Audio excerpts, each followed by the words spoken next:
Почитувани гледачи, добро вечер. Добро дојдовте во уште едно издание на Јади Бурек на Сител 3.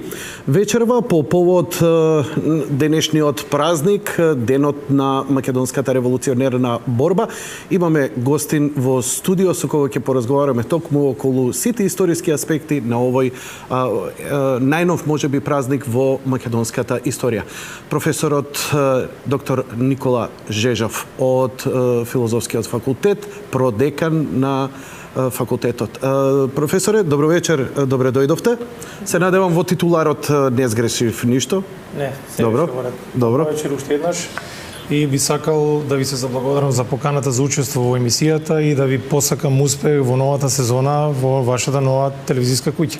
Да, навистина убаво од ваша страна, со гледачите навистина споделивме многу позитивна енергија и ја чувствуваме ние таа сега во моментов, па некако еве само што стартува вториот ден веќе имаме и празник. Професоре, сакам следново да ве прашам. Овој празник самиот наслов кажува се и мислам дека човек и дури и да не навлезе по некој инстинкт треба да му е јасно барем од некои минимални патриотски чувства што значи овој празник. Нема човек во оваа земја кој не знае дека овој народ, оваа Македонија поминала на вистина макотрпен пат додека стигнала до ова. Многу крв, многу жртви, многу борба. Но по патот многу работи се заборави. Многу работи беа тргнати на страна. Имаше многу калкулации. Јас се вака ви нафрлам како еден обичен гледач. Знам многу работи. Гледачите се повеќе ги интересира македонската историја, кои се јунаците, кои се хероите. Ке се појават сега новинари кои идат патешествија, па спомнуваат, се наоѓаат паметници, некои кои говорат за некакви се востанија овде, востанија онде. А овој празник треба сето тоа. Од Турско, од Втора светска војна, нанапред, сите оние кои се бореле за Македонија да го прославуваат. Како најдобро да им го објасниме на луѓето, еве, што е овој празник во суштина? 23 октомври 1893 година е ден кога е формирана Македонската револуционерна организација. Таа организација во колективната свест на кај македонскиот народ е запаметена сепак под името Внатрешна македонска револуционерна организација.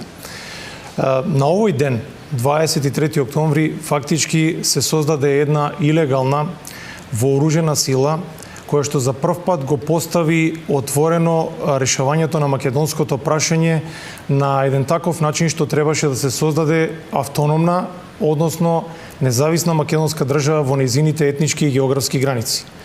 Тоа е главното политичко начело на Македонската револуционерна организација. Навистина таа на првиот тој неформален состанок на шестмината нејзини основачи тргна во една конспиративна форма.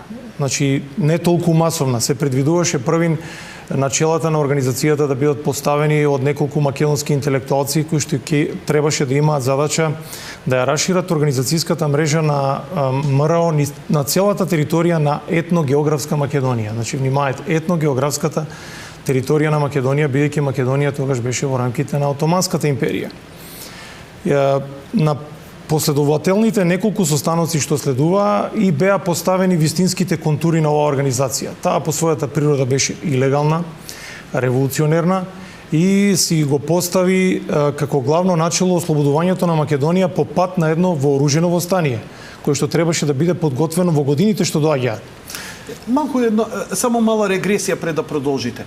Што е разликата, бидејќи не почнува македонскиот отпор од формирањето на внатрешната македонска револуционерна организација, но што тоа формирање дава таа голема и значајна промена? Дали организацијата, дали донесувањето прв пат на правци, влезот на интелектуалците, што е во суштина разликата од претходното па од формирањето на организацијата? И пред 1893 година имало бунтови, востанија, Разловечкото, Кресненското востание. Да. Значи, таа организација не се формира така наеднаш без да има некакви корени назад во историјата. Но значењето е во тоа што за прв пат сега имаме организирана сила која што излезе со јасен концепт, за решавање на македонското прашање, без никакви двојби, без никакво двоумење. Создавање на автономна македонска држава, која што требаше да биде едно предворје вовед во создавањето на независна македонска држава. Во тоа е значењето. И предходно и пред овој датум во македонското револуционерно движење имало интелектуалци кои што го воделе. Но овој пат тоа стана масовна појава, ако можам така да се изразам, затоа што и во самиот прв централен комитет на МРО сите беа интелектуалци. Лекари, професори, наставници, учители. Доктор Христо Татарчев беше лекар, првиот председател на Централниот комитет. Антон Димитров беше наставник, Христо Батанджиев наставник, Даме Груев исто така професор наставник, Иван Хаджи Николов книжар од Солун, што значи дека се работеше за една група на македонски интелектуалци. Тие плашејки се таа организација во стартот да не биде откриена и уништена од страна на отоманската власт, на работата придоа многу конспиративно. И затоа организацијата до 1895-96 година можеби немаше таква голема масовност. Таа постепено се ширила на целата територија на Македонија, најпрви низ македонските села. Значи, први во неа се зачленувале исто така учители кои што околу себе создавале јадра од ново членство, претежно тоа било селанството. Како одминувало времето, се повеќе во организацијата се вклучувале луѓе од градските слоеви, занаечи, трговци, богати луѓе. Ова е концепт на делување, така професоре? Да, апсолутно. Дали користеле некакви, дали едноставно времето и околностите ги терале така да работат, или денеска се знае, нели, ирското движење за независност користело од начинот на борба на ВМРО, познати, таму се познати низ Северна Европа многу револуционери македонски и така натаму начинот на нивната борба. Дали и они исто така користеле некакви узори или начин или принципи на работа и така натаму, или едноставно тоа што било можноста на терен, теоријата на можното, нели, делување, така ги терало да делуваат. Тоа не ми е јасно од делот на историјата, инаку, нели, го знаеме повеќето од нас каде и како делувале. Навистина, овие македонски интелектуалци на почетокот користеле примери од делот веќе слободните балкански народи, кои што имале своји држави. Но исто така тие биле и под силно влијание на социјалистички, анархистички идеи. Голем дел од членството на ВМРО подосна било образувано и школувано низ Западна Европа. Што значи виделе што се случува во светот, се обиделе дел од тој пример да го пресликаат на територијата на Македонија. Но што е значајно? Сепак оваа организација по своите начала е автохтона, произлегува од внатрешноста на Македонија. Затоа и терминот внатрешна, уште на почетокот тие милувале да се нарекуваат ние внатрешните. Од таму излезе името внатрешна македонска револуционерна организација, за да се направи јасна дистинкција од сите балкански држави. Значи, главното начело на оваа организација било дека Македонија преку оваа организација треба да се ослободи сама, без помош на ниту една од балканска држава, без помош на ниту од една од големите сили. Колку тоа да звучи утопистички, тоа била главната мисла која што ги водела овие македонски револуционери. И навистина, заради чистотата на таа идеја, е и толку големата масовност и прифатеност кај македонскиот народ, но и кај останатите националности на територијата на Македонија, кои што Македонија ја чувствувале како своја татковина. Таа не е еднонационална организација. Во неа членувале и власти. Ниту Македонија била еднонационална земја. Апсолутно. Во ниеден период од своето постоење. Значи, таа ги опфаќала сите незадоволни елементи од турската власт во Македонија. Дури ниту против обичниот турски народ, декларативно не се изјаснила, туку против великопоседниците, против темелите на отоманската држава, кои што ја држеле Македонија во една таква робска положба. Таквото чисто начело предизвикало организацијата да стане општо прифатлива и за период од само неколку години да прерасне како држава во држава. Зошто револуционерна? Видете, затоа што во низините програмски документи, во правилникот, во уставот и јасно стоело дека ослободувањето на Македонија треба да се случи по вооружен пат, преку едно масовно вооружено востание кое што требало да се подготви за еден догледен временски период или во оној момент кога ќе созреат општествено-политичките услови, затоа што овие македонски револуционери се обидувале да ја согледаат меѓународната положба. За волја на вистината, тогаш Македонија немаше сојузници за правилно решавање на македонското прашање и многу се внимавало околу тоа. Таа организација е револуционерна затоа што за само неколку години, согласно нејзините програмски документи, започнаа да се формираат комитски чети како основно јадро на вооружената сила на ВМРО. Значи, првин тие биле помали, и броеле некаде од 5 до 10 членови, како одминувало времето, комитските чети нараснувале до 20 до 30 луѓе. Тоа почнувало од тие селата од каде што се диспрезирала влијанието на организацијата, од таму потекнувале или имале центар кој ги кој ги командувал, кој им ги давал насоките на организирање, како и така натаму, тоа е исто така малку непознато. Главните инструкции ги давал Централниот комитет. Значи тоа е строго централизирана организација. Так. Наредбите доаѓале од Централниот комитет. Потоа се ширеле на окружните, на околиските, па на местните и на селските комитети, што значи имаме една иерархија. Сложена структура на организација успеала да се. Апсолутно. Колку време им требало таква една сложена и силна структура да успеа да воведа? Рековте дека многу лесно и многу брзо народот тоа го препознавал и го прифаќал. Сигурно тоа не било со принуда. Апсолутно не. Влегувањето во организацијата било на доброволни начала, но тој кој што сакал да се зачлени во организацијата морал да положи клетва. Клетва пред отворено Евангелие и вкрстени револвер и кама. Значи се колнам во честа името и Господ дека ќе работам за ослободувањето на Македонија, а ако го изневерам тој принцип, да бидам казнет со овој револвер и оваа кама што ги бакнувам. Значи едно многу свечено зачленување. Тоа зачленување обично се правело ноќно време, бидејќи организацијата е конспиративна, далеку од очите на турската власт. Амбиентот најчесто бил селска црква во присуство на поп, затоа што знаеме дека тоа е едно време кога православната христијанска религија играла доминантна улога во животите на населението во Македонија. Но и овие луѓе, иако биле револуционери и анархисти, имале силна вера во Бога. Апсолутно. Христијанската религија и православието било важен, доминантен елемент. Не пресуден, но многу важен. Затоа што верата играла клучна улога во животите на луѓето на населението во Македонија. Тоа било многу значајно. И кога сме кај тие моменти, исто така треба да се каже дека многу се внимавало на вооружувањето.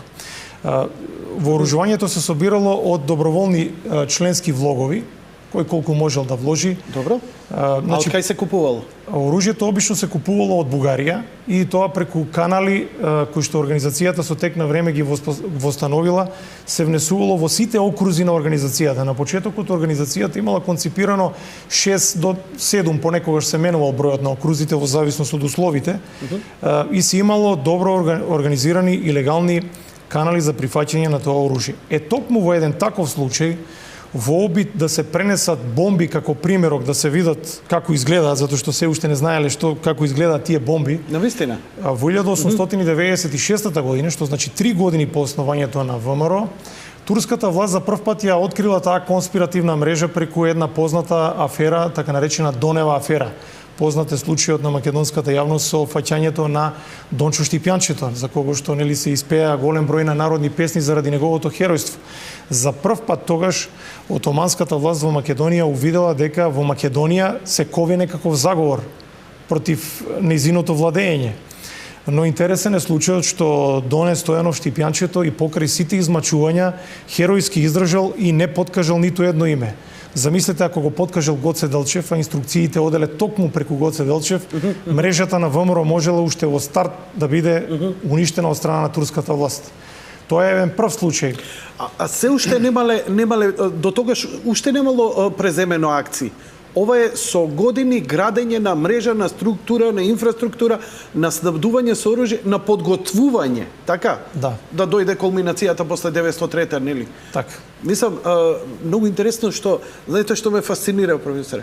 Затоа што во едно поднебје, каде што комуникацијата е рудиментирана, изворот на информација е толку минимален, зборот има тежина и значење како никогаш, нели, во нашето битествување, особено во вакво едно организирање, каде што не само животите нивни, туку и на целиот народ биле воведени со толкаво внимание и да се има таква храброст и пожртвуваност и да се човекот го подал Дончо Штипјанчето, го дава својот живот свесно.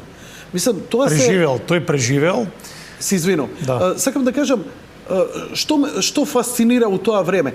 И уште такви визионерски да се гради нешто, трпеливо, со години, да не се презема, за да се стигне до... Затоа што тоа покажува една висока свест и очигледно дека потребни се интелектуалци, дека не можеш ти апансас да дигаш едно восстание кое ќе направи во моментот да ги среди какви што ги биле претходните, нели, кога ќе зоврело, не можело повеќе, ќе го дигнеш, ќе се и на крај како и секогаш било задушено. Так.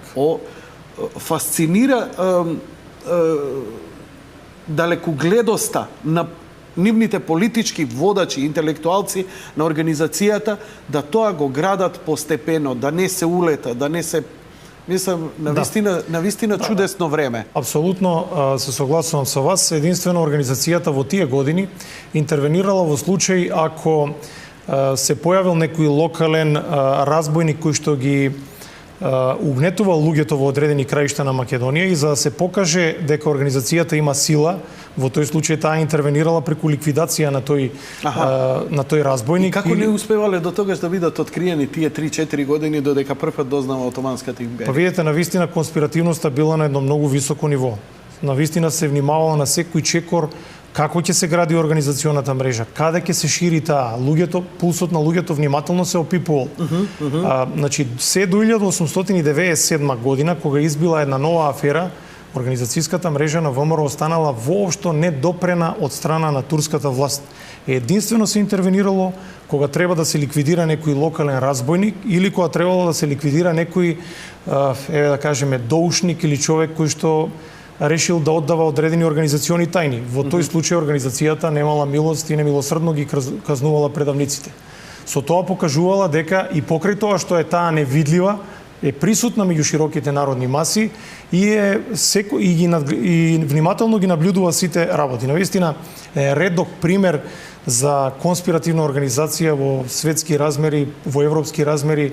Голем дел на револуционерни и ослободителни движења во 20 век учеле од принципите на дејствување на внатрешната македонска револуционерна организација. Тоа слободно можеме да го истакнеме и еден историски факт. До организацијата се во ова го работи и го проширува своето делување до моментот на кој можеме да кажеме моментот на кулминација? Дали е тоа или 903-та, веќе конечно кога почнува? Па видите, и пред точно е кулминацијата е за време на Илинденското востание, но и пред Илинденското востание имало жестоки судири на комитските чети на ВМРО со турска војска во одредени делови на Македонија. Фактички веќе се чувствувала таа предвостаничка атмосфера заради бројните провали, заради обидите на турската власт да ја провали организационата мрежа. Значи настапувале се поотворено и имало се веќе, не знам, предпоставувам ограбување на магазини, директен судир со турската војска и така натаму. Тие веќе и биле свесни, чувствувале дека се посилен отпор добиваат воен на терен тука. Да.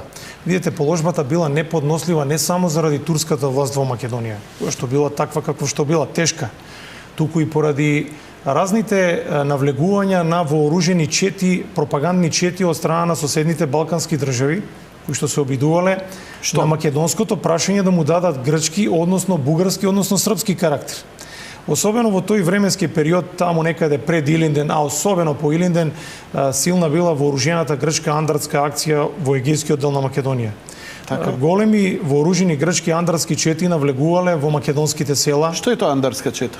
Па видете, тоа се вооружени чети составени обично од така наречени во наводници доброволци, кои што ја воделе така наречената, пак ќе речем така наречената грчка-македонска борба. Тие грците се обидувале на македонското прашање да му дадат грчки национален карактер уште од почетокот на 20-тиот век. Така. И токму тие андрски чети биле дури поопасни од турската војска, дури од башибозокот. Македонските села... Зошто? Па видите, тие кога влегувале на сила сакале да ги заведат македонските селани во грчката патриаршија, односно во грчката црква. Значи првин доаѓал попот, грчкиот поп, односно свештеник, да ги прекрсти. А по него доаѓале грчките андарти кои што со сила, ако не сакале, Ако не прифаќаш, ликвидација, следувале ликвидации. Голем број на македонци се убиени во тој временски период, но тоа од друга страна пак ја зацврстувало волјата и организацијската мрежа на ВМРО токму во егејскиот дел на Македонија. Костурско, Леринско и Воденско станале едни од најдобро организираните окрузи, околии на внатрешната македонска револуционерна организација. Зошто отпорот бил најсилен таму каде што најмногу и се притискало? Апсолутно. Тука јас само како примери ќе ги кажам славните македонски војводи од Егејска Македонија: Васил Чакаларов, Лазар Поптрајков, Пандо Кљашев, Атанас Кршаков. Ги има редица војводи. Тоа Костурско се претворило во бастион на македонштината во борбата токму против обидите за насилна елинизација на Егејска Македонија, односно грцизација. И навистина, само за пример ќе ви илустрирам колку грчката држава му придавала значење на таа борба против четите на ВМРО.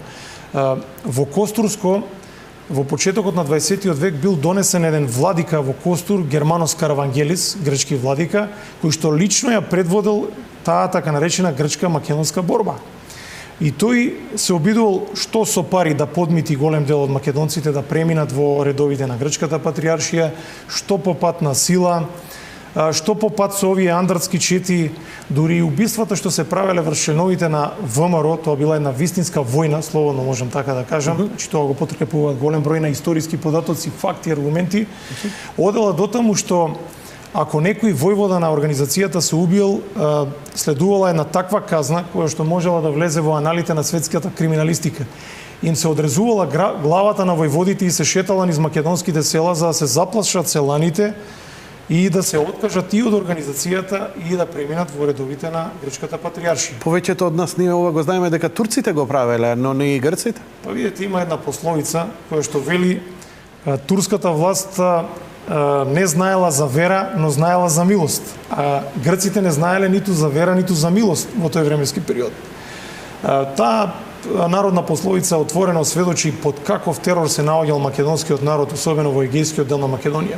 Точно е дека и турската власт се вршила голем број на репресалии, но воглавном тие не биле правени од страна на регуларната турска војска, туку од страна на башибозуко, од разни арамиски чети, особено во западниот дел на денешна Република Македонија, во тие селски средини каде што тешко допирале органите на турската власт, ако можам да кажам. И дури потоа можам да го ставам на трето место навлегувањето на врховистичките чети на Врховниот македонски комитет, една конкурентска организација на ВМРО, која што се обидувала да ја истисне од територијата на Македонија. За жал, членовите на тие врховистички чети пред се биле македонци, иако имало обиди за помирување на ВМРО и на Врховниот македонски комитет, таа тивка војна, ако можам така да кажам, ситлеела се до годините по Илинденското востание и иако имало обиди за помирување, предизвикала такви конфликти што се одразиле подоцна и во редовите на внатрешната македонска револуционерна организација. Тоа зборуваме за по Илинденското востание. Од тука произлегуваат и многу контроверзии кои многу наши граѓани кои своето образование и општа култура и сознание за оваа земја го стекна во минатиот систем, каде што едноставно беа осудени, жигосени или историјата ги прикажа како крвници на македонскиот народ, непријатели на македонскиот народ. Денеска имаме нови сознанија, денеска имаме нов светоглед, има неколку личности за кои се води силна повеќе, да кажам, емоционална, одошто интелектуална и институционална дебата. Јас би сакал, не знам, со вас, со интелектуалци, со историчари, да ја слушнам во живо, помеѓу вас 20-30, токму за овие историски личности да се поразговара во живо. Знаете за кого зборам? Зборам за еден Ванчо Михајлов, зборам за Тодор Александров, особено, нели, Тодор Александров сега и со споменикот негов поставување, како и, нели, сквернавењето на истиот со кукасти крстови и така натаму, што кажува дека поделеноста по некаква идеолошка линија која, нели, сепак влијанието од минатиот систем за жал влијае врз новите генерации. Значи нема таа еволуција и кај другите за да се согледа дека Македонија не постои од 45-та, дека Македонија отпорот не го дала само во Втората светска војна, дека овој народ сериозно се организирал десетици, стотици години наназад и многу жртви има дадено.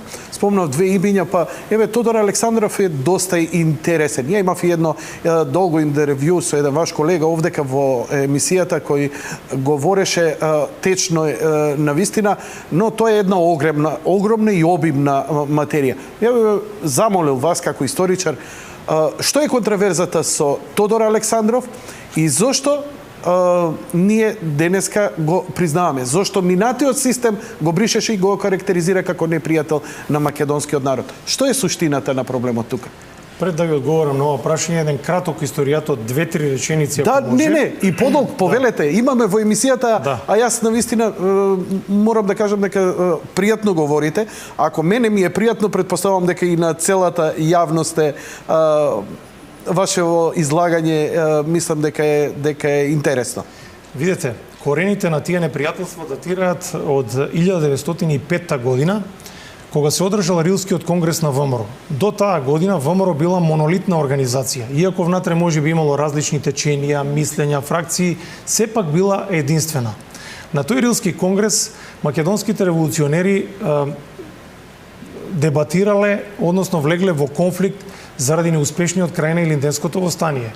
Па имало обвинувања за тоа кој бил виновен за предвременото крејање на Илинденското востание, кој бил против интересите на организацијата. Дефинитивно по тој... Историјата ли дефинитивно ли кажува дека пред време е тоа направено?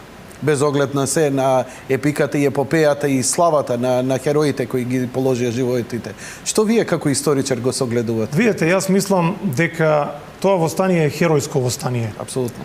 Без разлика дали е предвремено или е навремено востание, се уште се водат многу полемики и дебати. Тоа е една херојска епопеја од современата историја на македонскиот народ и тоа никој не може да го побие. Да не беше тоа Илинденско востание, немаше да се слушне гласот на поробениот македонец во Европа и во светот. Тоа беше еден очаен крик на македонскиот народ, кој што беше доведен во позиција да се биде или не. Да го снема од картата на народите на Европа и светот или да постои. И единственото средство беше востание. Колку и да е тоа пребрзано, ненавремено, неорганизирано, иако знаеме дека дел од македонските револуционери... Светските медиуми известуваат токму за тоа. Апсолутно. Гоце Делчев беше еден од македонските револуционери кој што беше противници на тоа брзо кревање на востанието. И тој прерано загина како еден од главните идеолози на ВМРО. Но тоа што се случуваше во Илинденското востание е тешко дека може некогаш да се повтори во македонската историја. 25.000 вооружени востаници против 300.000 турска војска и башибозук. Па вие пресметете колкав е тој сооднос на востаниците и на турската војска. Изгора на тоа, Македонија нема никакви сојузници, затоа што тогашното европско јавно мислење нема интерес да ги промени границите на Балканот. Значи, нашите револуционери се наоѓаат во една очајна ситуација. Каде се бугарите? Нели бугарите толку заангажирани, романтичарски расположени спрема нашата историја и така натаму, врховистичкото движење. Каде се они кога сгусна? Не, видите, Бугарија како сега ја лаички зборувам, простете ми професоре, но мислам дека е прашање во на место. Бугарија директно воопшто не се вмешала во востанието. Востанието е изведено самостојно со македонски востанички сили, претежно на плеките на внатрешната македонска револуционерна организација. И македонскиот народ. Апсолутно. Значи имаме ослободено повеќе делови, особено во југозападниот дел на Македонија, каде што востанието е најголемо. Значи Крушево, познатата Крушевска република, ослободени малите градчиња во Егејска Македонија, Невеска и Клисура од страна на македонските револуционери предводени од Васил Чакаларов. Мојот колега спомна пред некој емисија на патешествија низ Македонија во Тиквешијата. Исто така. Тоа е малку подоцна, да. Ќе дојдеме до тоа сега кога почнавме за поделбите. Значи, токму таа 1905 година е клучна за овие поделби кои што се провлекуваат и до ден денеска и се отсликуваат за жал и денеска во македонската реалност. А велам дека нема потреба за тоа. Ќе објаснам зошто. Зошто? Се случува длабока поделба на организацијата на Тој конгрес 1905 година. И имаме создавање на два табора, фракции и струи. Условно кажано левица и условно кажано десница. Зошто условно? Затоа што ниту едната, ниту другата фракција немале класични левичарски, односно десничарски форми на действување. Тоа ние историчарите го земаме како основ за да правиме дистинкција помеѓу двете фракции. А не дека биле едните марксисти, а другите... Не, апсолутно тука немаме никаква ниту левичарска, ниту десничарска идеологија. Тоа е прво едно кое што треба да го знае македонската јавност. Добро. Втора работа. Левицата како одминувало времето, се повеќе барала борбата за ослободување на Македонија да се води по легален пат. Во 1908 година, за време на Младотурската револуција, Јане Сандански, како еден од водачите на македонската левица во ВМРО, ја формирал првата политичка партија, Народната федеративна партија, која што учествувала на изборите и имала своји пратеници во тогашниот Младотурски парламент. После Младотурската револуција, голем дел од левицата се пасивизирал или се легализирал и се откажал од револуционерна борба. Тоа е за левицата. Десницата, условно пак ќе кажам, да не ме разберат погрешно гледачите, и понатаму се залагала да обстои на револуционерните средства на действување, по пат на комицки чети и веќе атентати, значи по големи терористички акции и атентати. Токму во тие моменти, во 1908 година се одржал еден конгрес на организацијата, на десницата, и тогаш во редовите на десницата за прв пат се издигнало и се провлекло името на Тодор Александров. Значи, тој во 1911 година, во предвечеријето на Балканските војни, влегол во Централниот комитет на ВМРО. Левицата ја нема, десницата прогласува континуитет на предилинденската ВМРО. Дали има континуитет или не, тоа е веќе друго прашање, иако ден денеска се водат многу дебати. Но факт е, за тоа постојат огромен број на архивски фондови, документи, публикации, монографии, дека имаме печат на кој што стои Централен комитет на внатрешната македонска револуционерна организација. Тоа е времето кога Тодор Александров се издигнал во редовите на македонското револуционерно движење и бил една апсолутна фигура што доминирала од 1911 година до неговото убиство 1924 година. Тоа е еден период на драматични војни. Започнале Балканските војни, се случиле неколку поделби на етногеографската територија на Македонија. Најтрагична за нас е Букурешката мировна конференција, Букурешкиот мировен договор 1913 година.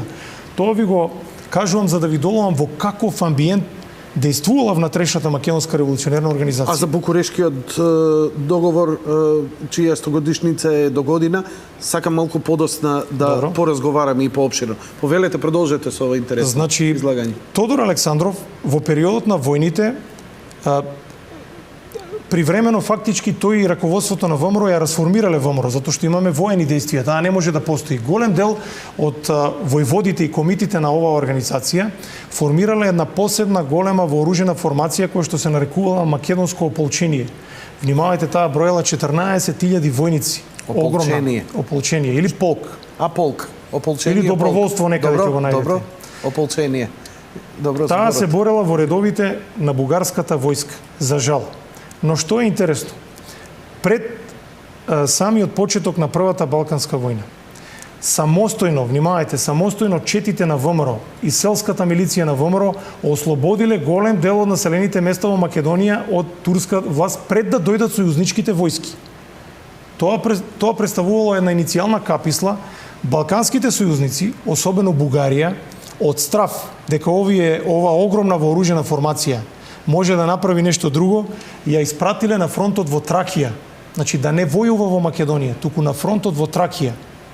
И таму таа извојувала една голема битка против отоманската војска која што била една брилјантна воена победа, но за жал повторно велам, далеку од Македонија поради стравот дека оваа огромна вооружена формација може да побара нешто поинакво решавање на македонското прашање.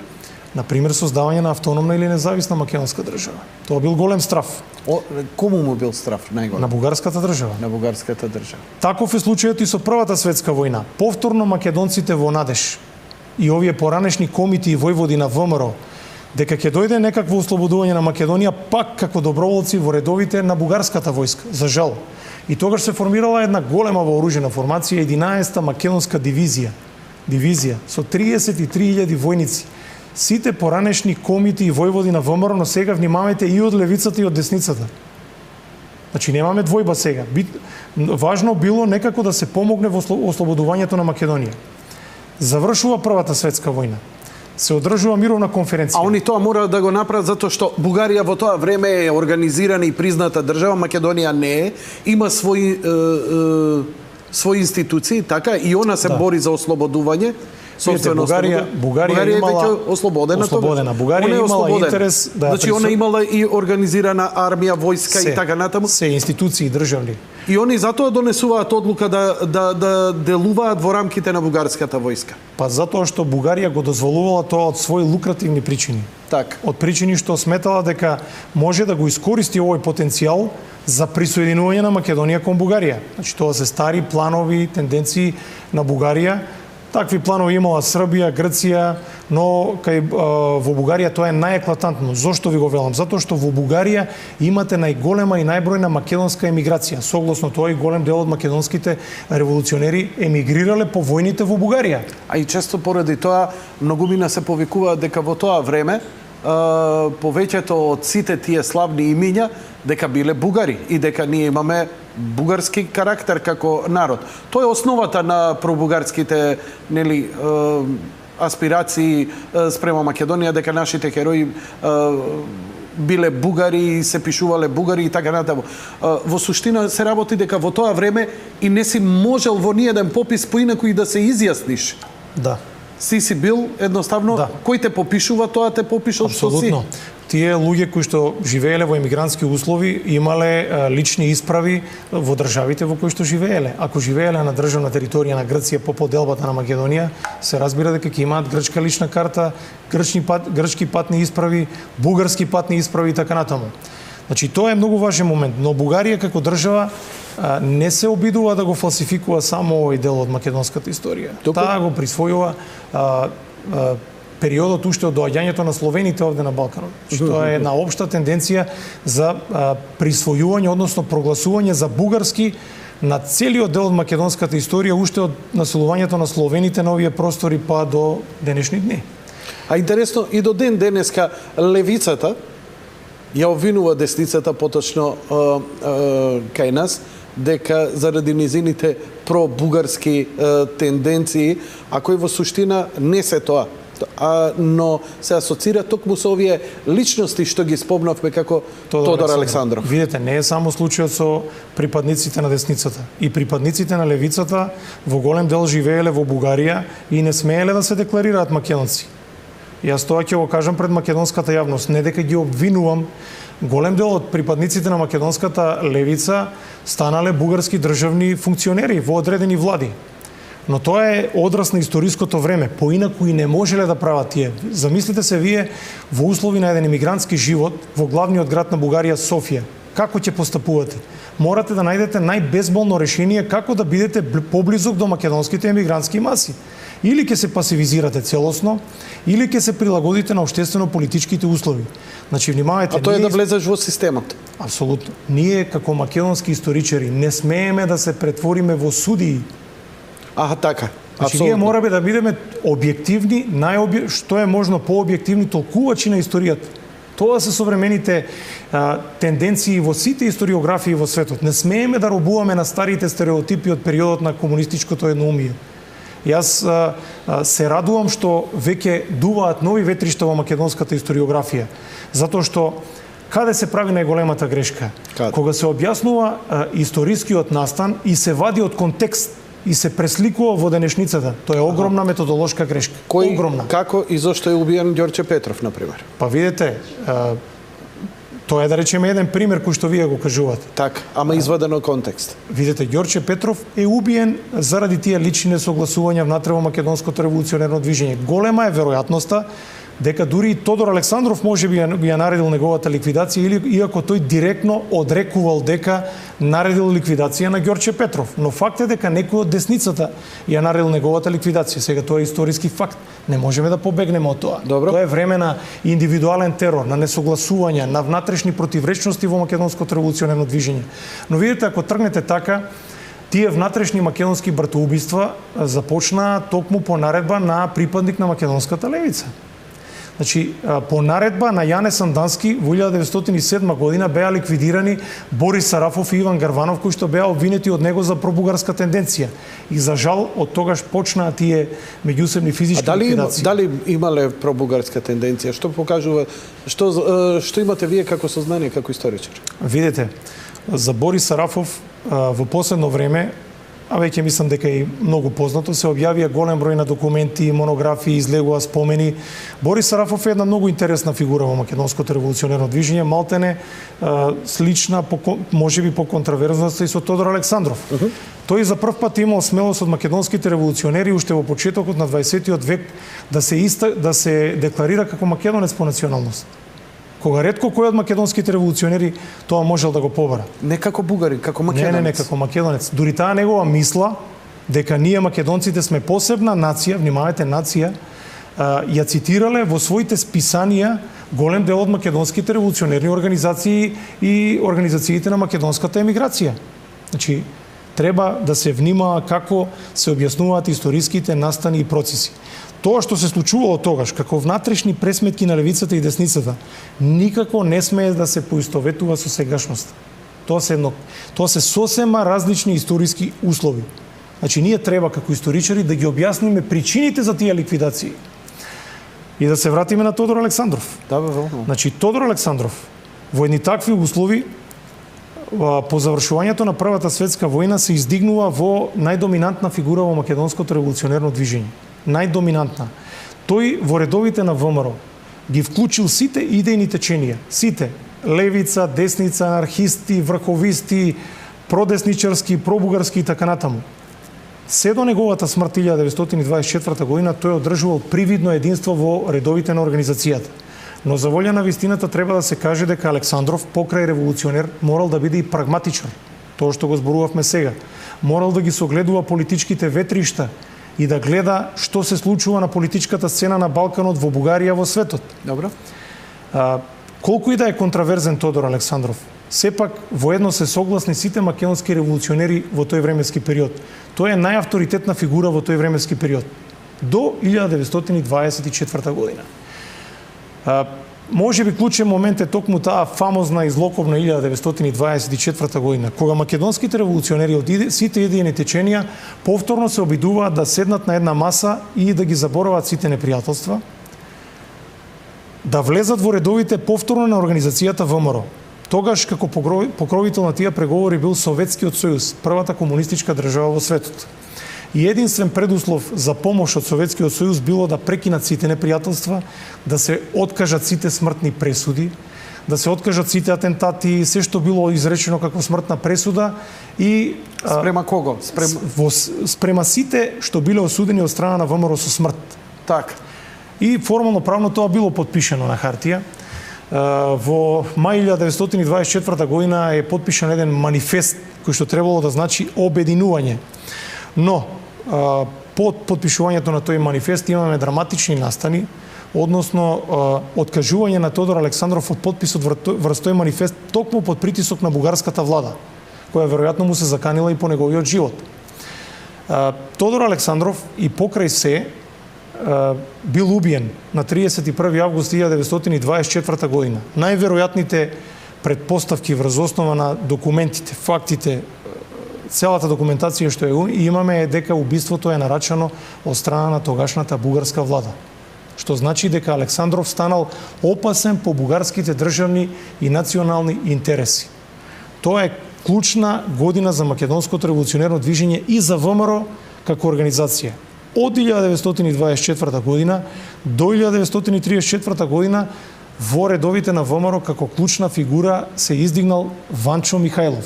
Но веќе со Ванчо Михајлов политиката и работата е сосема поинаква. Ванчо Михајлов индивидуалниот терор го издигнал до совршенство, ако можем така да кажем. Кој кулминира со атентатот врз српскиот крал. Да, тоа е веќе кога организацијата е расформирана, но точно тоа е круна на действувањето на организацијата. До таа година, во тој период од 10 години, според некои статистички податоци, во меѓусебните физички ликвидации, од кои што претежно биле наредени токму од Ванчо Михајлов, значи не е веќе иста ситуацијата како со Александров, се убиени некаде околу 3 до 4.000 луѓе. Тоа е една огромна бројка.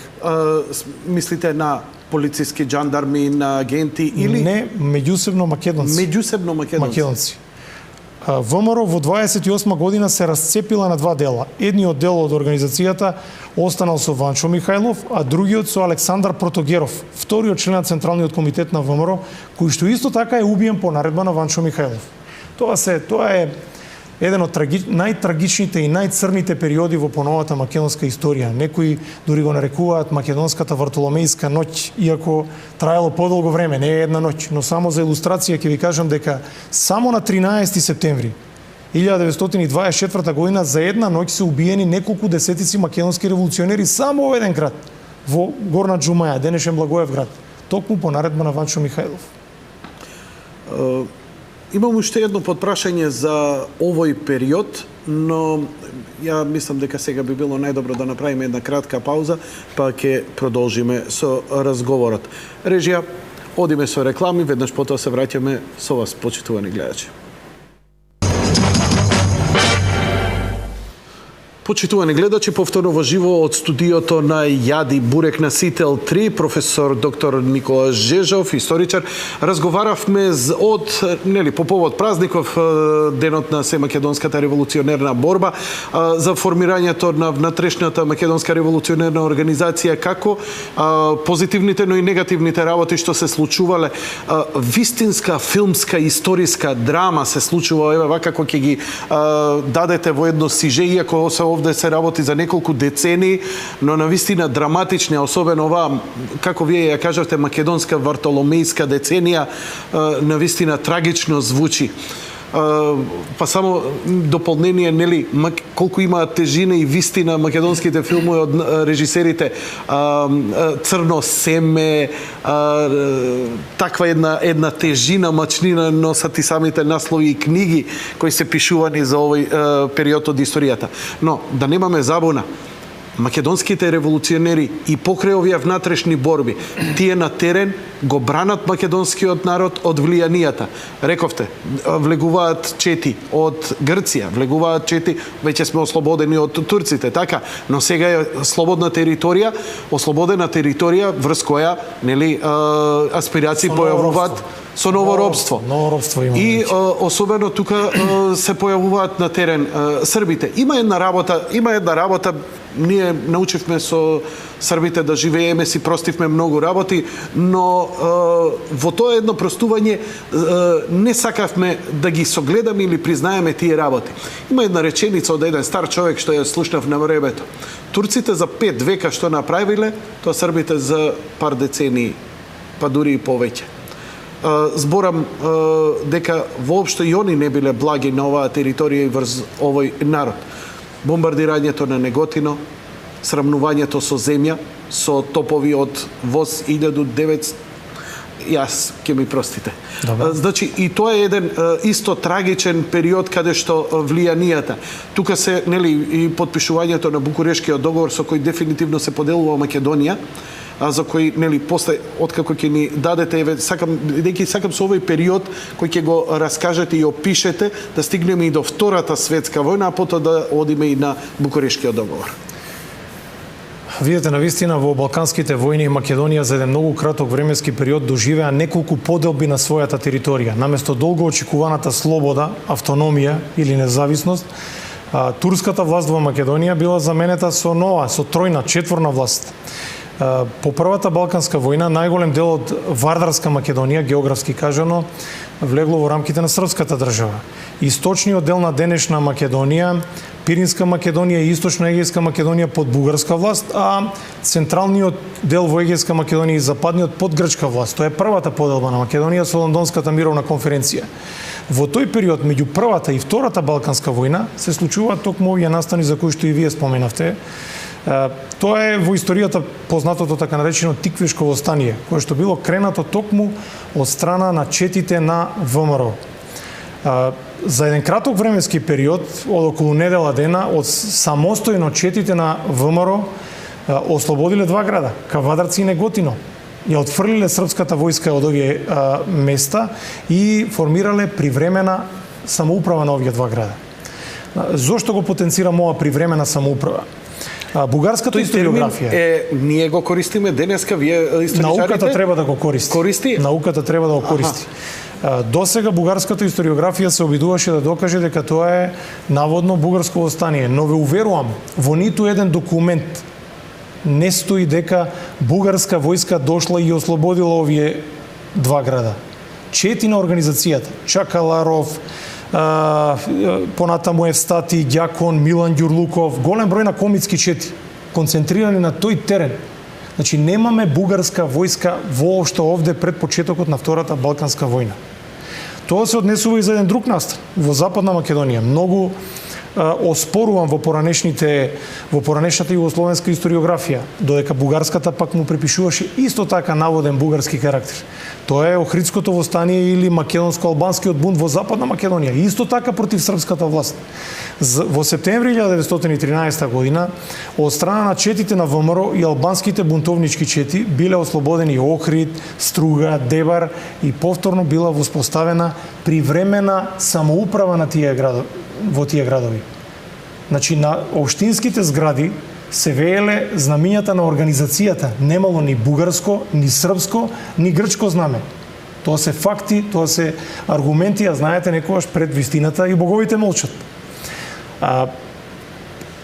Многу важни настани се тие во македонската историја. Зошто? Затоа што македонскиот народ, а и ВМРО, кое што со сите неизини фракции и струења, не се согласувало со поделбите на Македонија и покажала голем отпор кон тоа, без разлика на начинот на кој што го изразувала тоа незадоволство.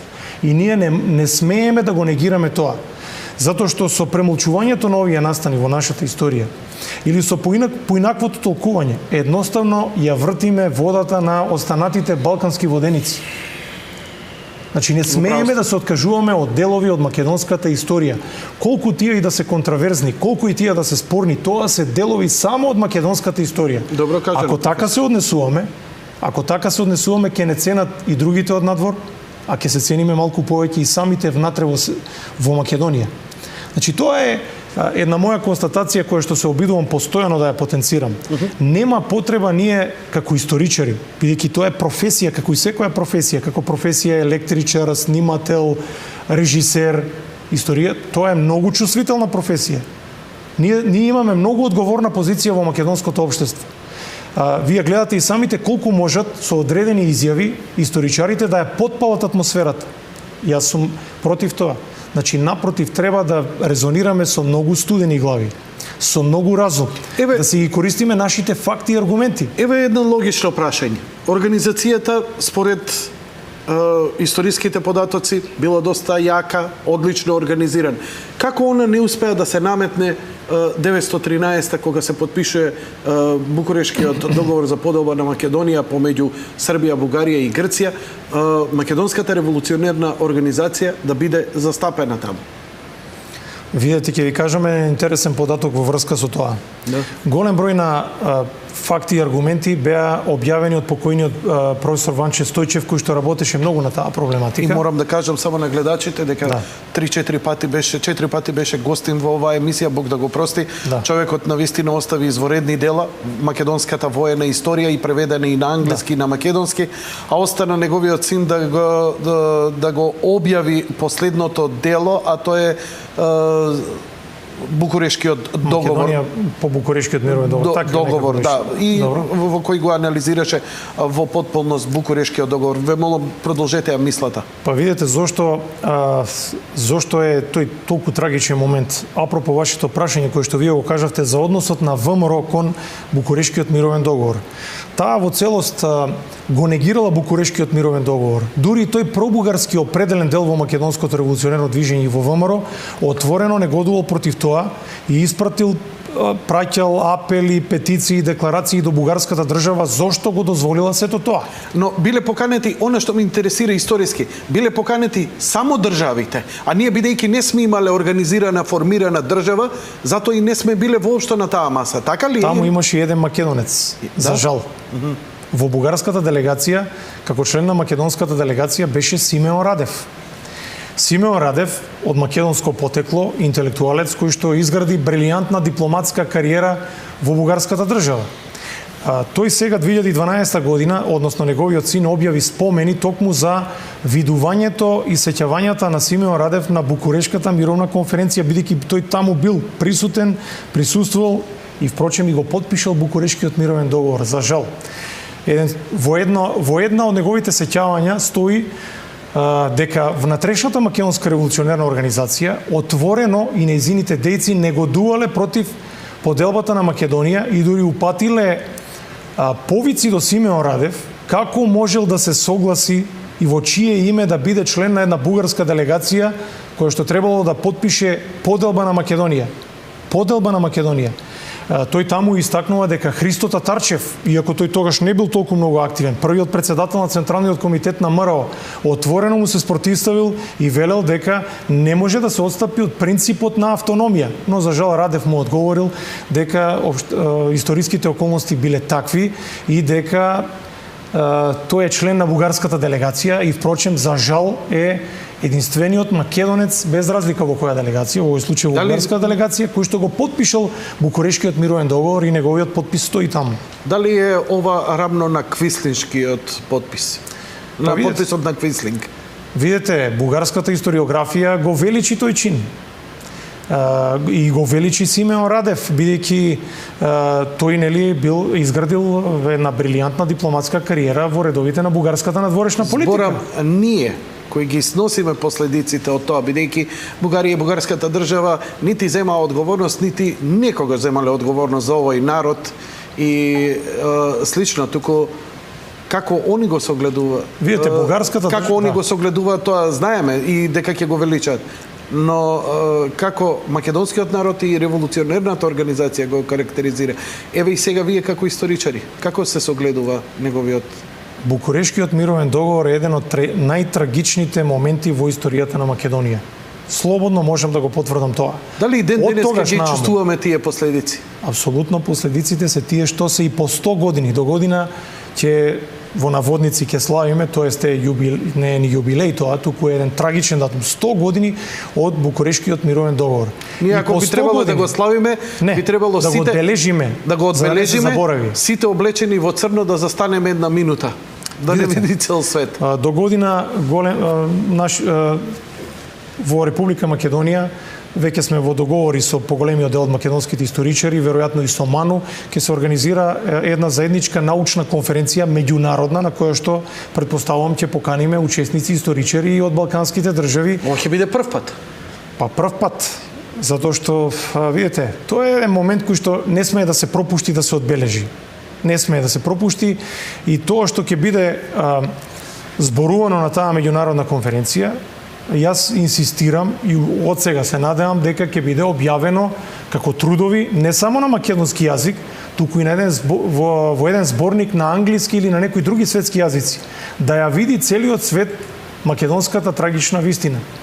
Но видите, од друга страна, Букурешкиот мировен договор, како трагичен дел од македонската историја, ние сега не смееме да го користиме како некаков повик за некаков реваншизам. Не. Ама ние треба да излеземе од прангите на тој. Ние треба многу мудро да го искористиме тоа. Како мислите тоа? Видите, бидејќи тоа е еден момент кој што ни дава подкрепа за одредени наши активности и барања кои што можеме сега да ги превземаме, особено кога е во прашање ова долготрајна битка во спорот со Грција за македонското уставно име. Тоа можеме убаво да го искористиме Како согледувате, интересно ми е овој аспект? Видете, значи тоа што како историска неправда било нанесено врз македонскиот народ да не се заборави и повеќе да не се повтори денес. Апсолутно. Има една работа. Почитуваниот Ванче Стојчев кога беше тука го прашав бидејќи вика ми раскажуваше за Букурешкиот договор, за вика сите документи поврзани со Букурешкиот договор, па и неговата верификација на Версајскиот Версајската мировна конференција 6 години подоцна. 6 години подоцна кога е потврден Букурешкиот договор, значи тој е валиден. Тој имаше една доста навалница од прашања во меѓувреме помеѓу две негови гостувања во кое македонските граѓани изразуваа сомневање дека тој документ не валиден, не важи и така натаму сите тие. Но Ванче Стојчев беше доциден, вика, значи меѓународната заедница го има верификувано тој документ. Втора работа, он беше убеден дека ги видел сите документи, сите списи и акти. Има сега една, ја не знам дали да го наречам како теорија на заговор, урбана легенда или легенда, вистина, полувистина, на вистина не знам и се оградувам од било која квалификација. Дека во договорот стоел некаков анекс, дека ако македонската држава и се формира и обстане 100 години, дека, не знам, после 100 години Букурешкиот договор едноставно нема да важи и дека 2013 му престанува важењето. Дали постои такво нешто да еднаш за секогаш, бидејќи знаат во емисија некакви такви расправи, предпоставам дека и луѓе чувствуваат фрустрација, не сме признати, не притискаат и така натаму, па можеби се изродува една таква желба или таква, но колку има вистина и факти во овие размислувања и овие теории кои се меѓу народот? Како историчар, најодговорно ви тврдам дека таков таен анекс за кој што се зборува не постои. Или ако постои, на нас, македонските историчари, тој не ни е предочен. Инаку, кој не би го објавил ако постои таков анекс? Затоа и од вашата емисија ја повикувам македонската јавност да не настапува со такви претерани емоции кога се во прашање ваквите тврдења, затоа што тоа може многу да ни наштети сега кога сме во чувствителна фаза, овие преговори со името, под будното око на меѓународната јавност сме, знаете, што се чекаат тие да направиме па да се изроди некоја работа. Значи, најодговорно ви тврдам, со своји очи сум го видел оригиналниот Букурешки мировен договор на француски јазик.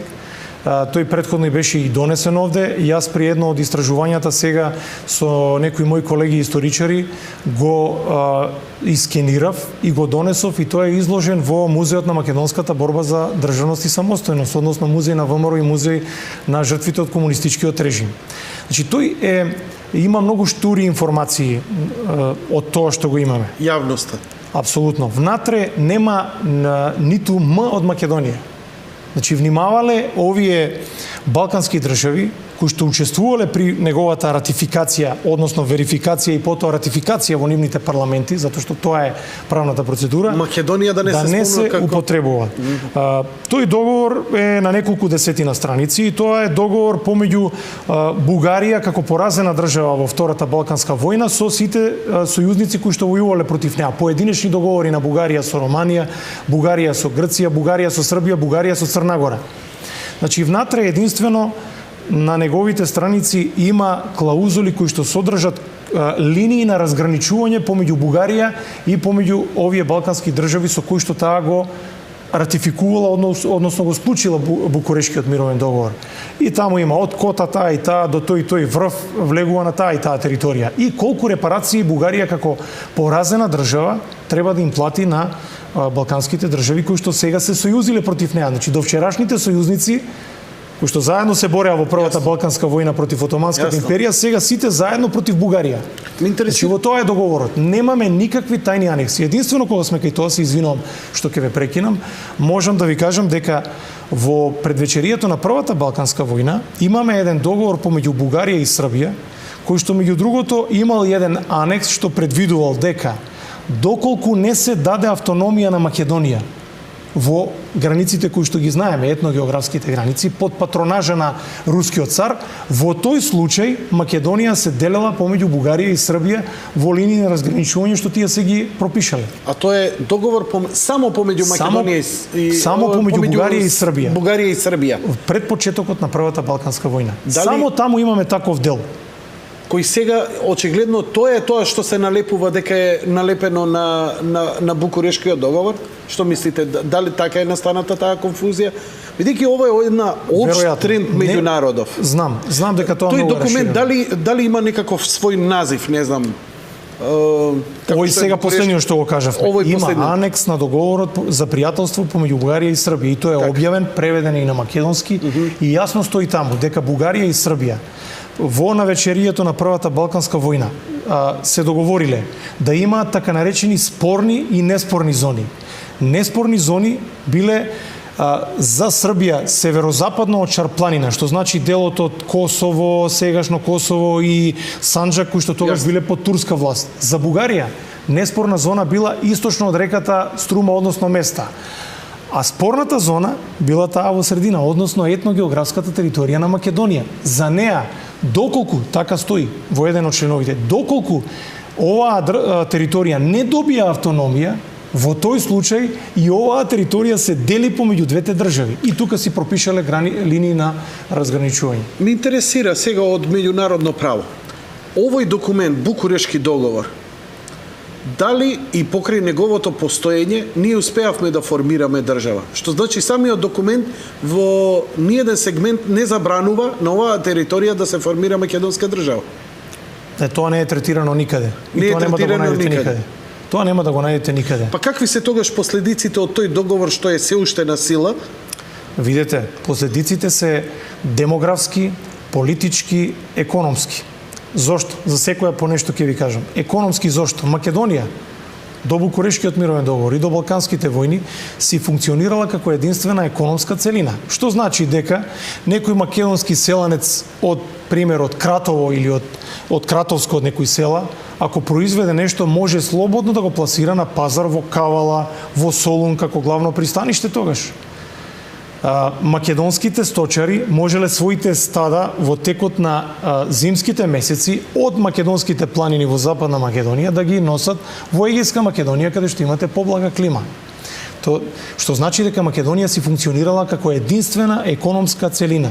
Занаетчиството и трговијата пред крајот на отоманското владење во Македонија биле на едно многу високо ниво. Апсолутно. Треба да се знае дека во рамките на Турската империја индустриализацијата е меѓу првите на Балканот, електрификацијата, занаетчиство имате развиено, трговија, панаѓури кои што се организираат во индустриализација, зберам за четоци. Во тогаш немаме ние како Западна Европа и далеку од тоа, но сепак споредено со балканските.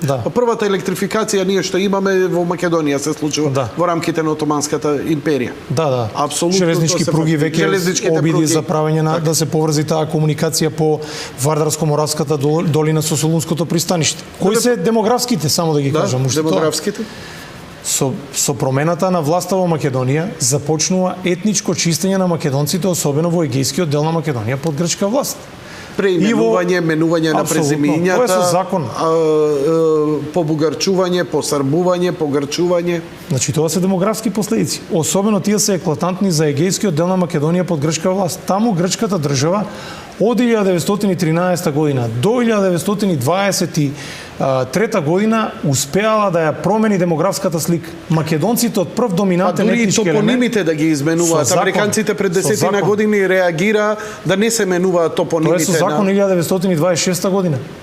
Е донесен закон со кој што македонските називи се менуваат со грчки. И така Костур стана Касторија, Лерин стана Флорина, Воден стана Одеса. Македонските села добија грчки називи и ден денеска. Така. Понатаму се склучува договори меѓународни, за прв пат тоа беа правени меѓународни преседани за тие временски устави. Само како пример ќе го споменам договорот за така наречениот договорот за доброволна во наводници размена на население помеѓу Бугарија и Грција. Околу 50-60 македонци од Егејска Македонија беа иселени во Бугарија и Бугарија си ги припиша дека тие се бугари. Исто така 1923 година. Грција ги носеше од Мала Азија, ги враќаше. Токму тоа сакав да го кажам. Тоа е најголемата размена на население што може би се случила во посовремената историја.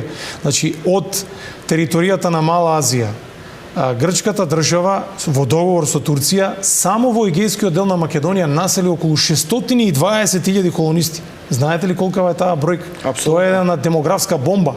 И македонците од доминантен етнички елемент станаа втори по бројност, иако повторно ја зачуваа својата компактност во Леринско, Воденско, Енидже, Вардарско, Костурско и така натаму. И покрај сите овие демографски крупни промени.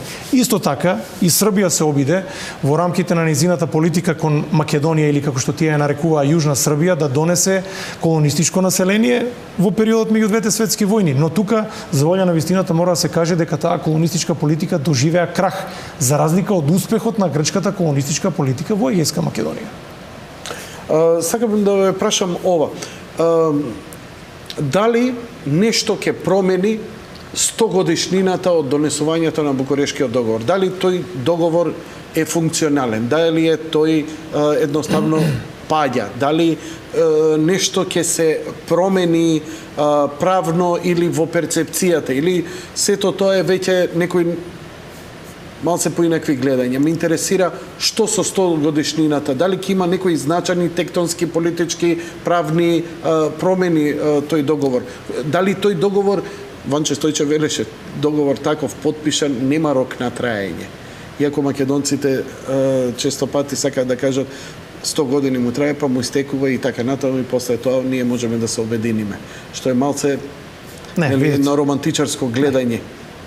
Вака, тој договор нема рок на важност. Сето тоа се шпекулации, овие работи кои што вие ги наведовте. Никакви правни последици ќе нема до година. Никакви правни последици. Единствено што треба ние да направиме до година е да бидеме што е можно повеќе гласни, но не гласни со викање, туку да си ги презентираме историските факти пред меѓународната јавност. Што е можно потранспарентно, дека на Македонија и се нанесени историски неправди, дека тие историски неправди во името на тој фамозен и трагичен Букурешки мировен договор не смеат никогаш да се повторат во Македонија. Тоа да ни биде како аргумент зошто да влеземе во европското семејство на народите. Има ли шанса да се смени перцепцијата токму на тие подписници? Не зборам на Бугарија, Србија и Македонија, ова и Грција, туку на Франција, на Велика Британија, на европските земји кои нели беа патрони на тој договор и така натаму. Французите очигледно со својата политика и од апсолутно максимална поддршка им даваат на грците, игнорирајќи ги сите наши реални, морални, етички, политички, етнички прашања кои ги бараме и поставуваме како држава и така натаму. Видете, тоа се традиционални сојузништва кои што имаат корени назад во историјата. Мислам дека тие историски корени на тие сојузништва тешко ќе се променат денеска. Тешко.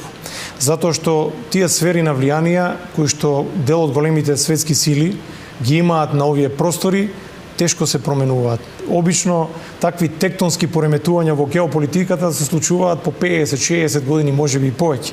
Затоа сум скептичен како историчар, како интелектуалец, знаејќи ја историската позадина на сето ова, дека може да дојдат некои нови ветришта од овие држави кои што вие ги наведовте. Искрено сметам дека во една ваква констелација на односите, ако можем да си дозволам коментар како историчар, можеме да имаме само во Соединетите Американски држави во овој момент. Искрено мислам дека САД ни се еден од поддржувачите, лобистите и дека мораме тоа да бидеме умешни и да го искористиме. Навистина го мислите? Тоа е моје мислење. Так. Може да е субјективно, може да не е, но сметам дека во овој момент Соединетите Американски држави и од европските држави може би Германија. после делото на Ханс Лотар Штепан, би се согласил со вас. Не зборуваме за политики на државите, не за поединци и интелектуалци. Интелектуалци секаде ќе најдете кои не поддржуваат. Вие замислите во периодот меѓу двете светски војни, во Лондон имаше така наречен Балкански комитет, составен од врвни англиски интелектуалци кои што го поддржуваа правилното решавање на македонското прашање. Но дали тоа помогна така да се реши? Не. Апсолутно, бидејќи не знам, и историски србите многу пати го јаделе стапот подпирајќи се на руската пансловенска братство, беа предадени од одредени и така натаму. Политиката е многу сложена работа. Ви историчарите мора да ја согледувате од некоја дистанца, особено временската дистанца е доста важна. Но не знам, со американците ја исто се сметам за себе за еден проамерикански длабоко, затоа што тоа уредување мене цивилизацијски и така натаму тежнам кон такво нешто, дека би требало цивилизацијата да тежне со сите мани и доблести. Е земја со најголем потенцијал и на демократија, без оглед на се, со сите мани збора. Но после некои потези, нели, за време на конфликтот, отворено застанување на страна на терористичките групи, територијалната поделба на Македонија, како и стапите на некои амбасадори овдека во земја, кои отворено застана во некои тенденции кои се спротивни на суштината на македонскиот народ, малку имам сомнеш, искрено да ви кажам, но ова е работа во движење за која би дебатирам. Да идеме на вашиот терен, простете ми сега што го искористив. Направивме мала дигресија. Да, секако, но ме интересира уште малку, ние зафативме Втората светска војна. Револуционерната борба, ВМРО, внатрешната македонска револуционерна организација и покрај се таа продолжува да делува. Делува 20-тите, делува 30-тите, делува и во Втората светска војна. Мислам дека и сами ми спомнавте и пред емисијава, рековте дека многу од македонските партизански одреди ги носеле четите на македонските револуционери. Имињата, да. Имињата. Видете, организацијата и сите овие македонски организации со префикс ВМРО, имаме од левицата, од десницата, други македонски револуционерни организации, формално правно, со закон биле забранети и распуштени во Бугарија во 1934 година. Од тој момент имаме македонски организации во македонското револуционерно движење кои што действувале во другите делови на Македонија, но зошто е континуитет тоа што вие го кажавте? Во Втората светска војна, организираното македонско народно ослободително движење, кое што е предводено од тогашната политичка сила Комунистичка партија, иако таа е подоцна формирана во Македонија дури во 1943 година, до тогаш имаме покрајински комитет, воглавном во континуитетот на борбата се повикуваат на Илинденската ВМРО и традициите и идеалите на внатрешната македонска револуционерна организација. Значи, како се повикуваат врз некои документи ова?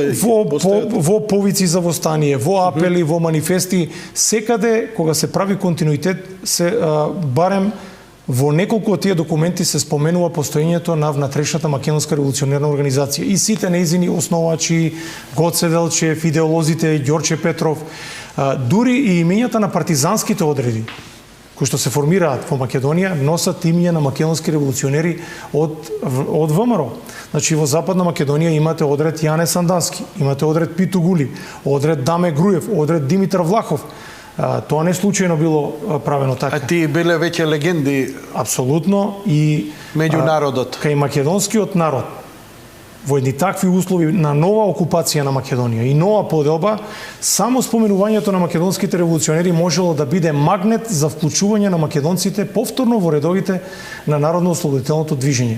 Името Југославија до 1943 година само срамежливо се споменувало затоа што македонците тоа го утврдиле и инструкторите на Комунистичката партија на Југославија кои што доаѓале овде на теренот во Македонија. Тие самите велат во извештаите до Централниот комитет на КПИУ. Самото споменување на името на Југославија побудува револт затоа што македонците името Југославија го поистоветуваат со великосрпската хегемонија и власт во Македонија. И затоа се избегнувало споменувањето на името Југославија. Значи имаме маглива представа се уште до 1943 година за тоа како ќе биде решено македонското прашање. Дури на првото заседание на АСНОМ Панко Брашнаров, како еден од старите македонски револуционерни кадри, кога го отворил заседанието, зборувал за создавање на македонска држава во етногеографските граници. Од реката Бистрица на југ, како што вели тој, до Шар планина, па до реката Струма. Значи, тоа е територијата која што македонскиот народ си ја доживувал како своја, како етничка, природна територија. Никој не зборувал за Југославија. Ако се предвидувало некакво федерирање или конфедерирање во некоја поголема државна творба, тоа било второстепено. Прво било важно да се создаде македонска држава. Тоа го очекувал и самиот председател на президиумот на АСНО Методија Андонов Ченто. Значи, во таа 1944 година вие имате судир на две генерации во македонското револуционерно движење. Онаа старата или инденската, задоена со идеалите на ВМРО, и една нова генерација која што била израсната во поинакви услови и била пројугословенски ориентирана. Победила оваа втората. Фактички и се некако на четворка завршуваат тие трагични датуми. 1944 година, иако добивме држава, во рамките на Југословенската федерација ја извојувавме таа држава. Никој не ни ја подари на чинија таа држава. Не дојдоа сили, не дојдоа никакви партизански сили од север и така натаму и така натаму. Видете, македонците сами си извојуваа победата во Втората светска војна против окупаторот. А тука беа италијанците, беа бугарите, беа германците. Погледнете ги историските факти. Ниту еднаш Врховниот штаб на Народно-ослободителната војска на Југославија не дојде во Македонија да разгорува востание како што беше во другите делови. Кога почна македонскиот екзодус од егејскиот дел на Македонија, македонците кои прогонувани, едноставно беше забрането било какво мешање и да им се помогне на тој народ. Видете, јавно да, но тајно поради тоа што тогашното југословенско раководство беше свесно дека во Македонија како федерална единица постојат многу емоции, набои, роднини врски, тајно се подпомагаа македонските партизани во Демократската армија на Грција, но се до резолуцијата на Информбирото во 1948 година, кога Југославија се најде во една незавидна меѓународна позиција затоа што дури и во позиција на граѓанска војна грчките комунисти се изјаснија против Југославија. Значи си го сечеа дрвото на кое што седеа. Единствена воена економска помош било каква доаѓаше од тогашна Југославија. Значи тоа е исто така едно многу комплексно прашање, но потоа веќе границите се затворија и кога започна тој организираниот екзодус и завршните операции од граѓанската војна во Грција, голем дел од македонските партизани заедно со грчките партизани преминаа на територијата на Албанија и оттаму потоа со советски бродови голем дел нив беа однесени во поранешниот Советски сојуз, но мислам дека тоа е веќе едно друго прашање. Секако. Значи, можеме да се согласиме дека апсолутна е оправданоста на еден ваков празник да го прославуваме, да се подсетуваме, да разговараме, да се изнесуваат овие историски факти, за да народот биде подобро запознаен. Затоа што, нели, во минатиот систем се извеличаа битките на комунистичката народно-ослободителна војна и она што одговараше на тогашната комунистичка власт. Сепак заслужено и тие партизани и комунисти кои беа сета должна почити за нив затоа што и многумина од нив и го положија животот за слободна Македонија без оглед на идеолошката нивна обојност или светогледот дека Македонија треба да биде дел од Југославија. Но во суштина празникот, овој празник, формирањето на внатрешната македонска револуционерна организација е нешто што би требало да биде празник за секој македонец без двојба, да нема во главата двојба дека ова треба да го прославува. За крај, бидејќи како историчар и она што вие сте стручен, му дадовте еден пиетет на денов, крајов на денов, на луѓето кои повеќе или помалку знаат од област она што современата историја и наука го има осознаено. Се надевам дека и понатаму ова е сигурно процес, предпоставувам дека има тука работа и тоа многу и пак ќе се видиме во некоја, па можеби дебатна со некој ваш колега. Но ме интересира една работа. Знаете, вака историски која ги дадовте последниве 100 години на тие поделби, на таа левица и десница и таа непомирливост и така натаму, и согледувајќи ја и денеска баш на овој ден една коалиција која се формираше од луѓе кои не би имале никаков проблем да го сменат идентитетот на овој народ поточно, да го променат името, а со тој идентитетот на овој народ, иако тврдат дека нели промената на името.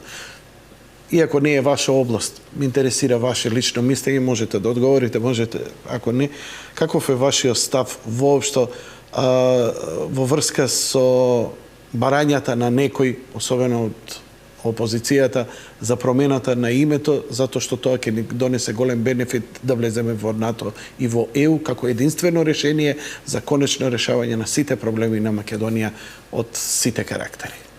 Јас од принцип секогаш до сега сум се придржувал до тоа, изјави на македонски политичари воопшто не ги коментирам и ова не е изјава, ова е добро. Тогаш ве прашувам тоа. Да, тогаш ве прашувам еве ставот за можам да го кажам мојот името. став. Можам да го кажам мојот став. Јас многу пати во сите медиуми каде што сум бил поканет, а и во писмена форма многу пати сум го истакнувал тоа, дека околу македонскиот национален идентитет не треба да има никаква двојба и дека тоа е еден историски факт кој што никој не може да го побие во свет. Тоа го докажала науката, тоа го докажала и македонската историографија и голем број на светски историографии кои што претендираат да бидат објективни. Затоа, лично сметам, како историчар, и како интелектуалец, дека не треба воопшто да го промениме нашето уставно име Република Македонија. Тоа име го гарантира нашиот македонски национален идентитет, македонските корени и македонскиот опстој. Тоа јасно и гласно го изјавувам и цврсто стојам за тоа. Значи, не треба да има никаков компромис кога е тоа во прашање, без разлика кој е на власт, која политичка гарнитура е на власт, какви ставови имаат одредени политичари. Видете, грчката историографија со децении гради ставови по однос на македонското прашање кои што не ги променила ниту за една запирка, ниту за една точка, ниту за една буква. Тие внимателно го следат секој наш потек. Јас неколку пати се уверив во дебатни емисии со грчки интелектуалци, со грчки историчари, од кои што поголем дел се дел од тимот на фамозниот Кофос, кој што е крои националната стратегија во поглед на македонското прашање. Што е Кофос? Кофос е еден грчки интелектуалец, тој мислам дека Ја мислев за организација се работи, Кофос, за некаков институт. Не, Кофос кој што знаете дека е алфа и омега во поглед на македонското прашање во Република Грција. Што е он, историчар? Па тој е историчар, да, така, грчки интелектуалец кој што има собрано околу себе еден поголем тим на интелектуалци, пред се историчари, и кој што редовно излегува со своји ставови во поглед на македонското прашање. И он ја креира грчката надворешна политика. Апсолутно, кога е во прашање македонското прашање. Видете, зошто ми беше поентата околу ова. Луѓето од неговиот тим, со кои што разговарав јавно во дебатни емисии овде во Република Македонија, така, отворено изјавуваат дека името на државата не е пречка, туку дека е спорен македонскиот национален идентитет. Јасно и гласно го кажаа во дебатни емисии во Република Македонија. А едноставно со промената на името они се надеваат да се промени идентитетот на тоа, затоа што ако ние станеме Северна Македонија, овде македонци ќе нема, ќе има Северно Македонција, а тоа е сосема нов етнитет кој ќе нема никаков корен со нашите предци. Видете, ако се сеќавате на последниот пакет на Метју Нимиц 2008 година, така, таму не стоеше само решавање на проблемот со уставното име. Точките, дневник што ги објави на насловна страна. Тоа е јавен документ. Апсолутно. Има цел сет на идеи, од кои што една е националниот идентитет, формирање на разноразни комисии кои што треба, замислете, да дебатираат за проблеми од историјата помеѓу двата народи. Значи, тие комисии треба да седнат и да дебатираат за некакви отстапки во историјата. И имаше и други точки. Компромис во историјата. Тоа мислам дека вас како научник тоа ви е непоимливо. Бидејќи историјата или е факт, не можеме да се пазариме за историја.